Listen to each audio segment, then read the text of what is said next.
যে নবীর সারাটা জীবনই ছিল আপনার জন্য আর আমার জন্য।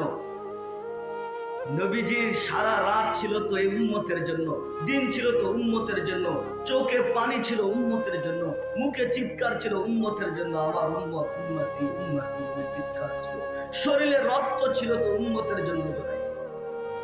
ওই নবীকে তো আমরা চিনি না, তাই না? হ্যাঁ, চিনেন নবীকে?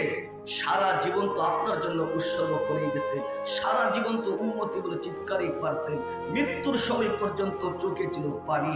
যখন জিবরিল আলাইহিস সালাম মালাকুল মউতকে নিয়ে সাথে করে আসছেন, সালাম দিয়ে যখন ঢুকছে তো বুকের উপরে হাত রাখবে, তো আল্লাহর রাসূল বলতেছিলেন, ভাই জিবরিল, আমান লিবাদিল উম্মতি, আমার পরে আমার উম্মতের কি হবে?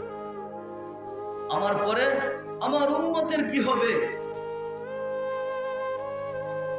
আমার পরে আমার উম্মতকে কে দেখে রাখবে?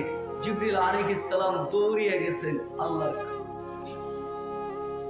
তো আয়েশা বলছেন, আপনার উম্মতকে আল্লাহ দেখে রাখবেন। তো বলছে, তাইলে আমি এবার আল্লাহর কাছে যাইতে পারি?